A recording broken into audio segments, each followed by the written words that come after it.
21 फरवरी माँ बोली का आलमी ॾींहुं यानी ई ॾींहुं हर तबके के लोग अपनी माँ बोली का ॾींहुं मनाते हैं। इवें सब तो मिठी ते सोहनी बोली सराइकी भी है, जैसा ॾींहुं मनावण किते सराइकी कहीं तो पिछा नहीं रहंदे ते सब तो वध चढ़ते बड़े एहतमाम दे नाल अपनी माँ बोली का ॾींहुं मनाते हैं। 21 फरवरी के हवाले नाल आर्ट्स कौंसल कराची सराइकी अवामी संगत पाकिस्तान ਅਤੇ सराइकी अवामी तहमत तहरीक की तरफों शानदार तकरीब का एहतमाम किया गया।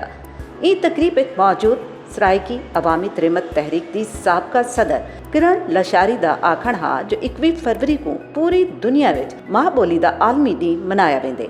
असां भी अपनी माँ बोली नाल अपनी मुहब्बत के इजहार किते इकट्ठे हैं। ये ॾींहुं मनावण का मकसद ये है जो दुनिया की हर जबान ते हर बोली को बचाया वंजे ते उनकी तरक्की किते कम किया वंजे।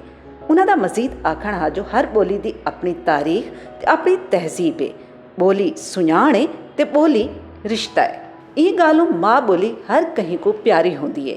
किरण लशारी का आखण हा जो असा को खबर है, असा को पता है जो 21 फरवरी 1952 को ढाका के शागिर्दां का मुतालबा हा जो बंगाली को कौमी जबान का दर्जा दिता वंजे। ये मुतालबे ते उन्हां दा खून वहाया गया। सन 2000 विच अक़वामे मुतहदा ई सानिह दी याद 21 फरवरी के ॾींहुं को मादरी ज़बाना का आलमी ॾींहुं करार दिता। 21 फरवरी सालों एहसास ॾिवेंदे जो ज़बाना की बका को खतरा है। असा को ई खतरे का मुकाबला करना है। माँ बोली दे ई पुरवकार तकरीब के मौके ते किरण लशारी का आखण हा जो बोलियां बचावण, अपनी सुञाण बचावण अते अपने आप बचावण दा हिक्को तरला करो। अपने बालां नाल अपनी मिठी बोली सराइकी विच गाल करो। ई मौके ते उन्हां शेर भी सुनाया।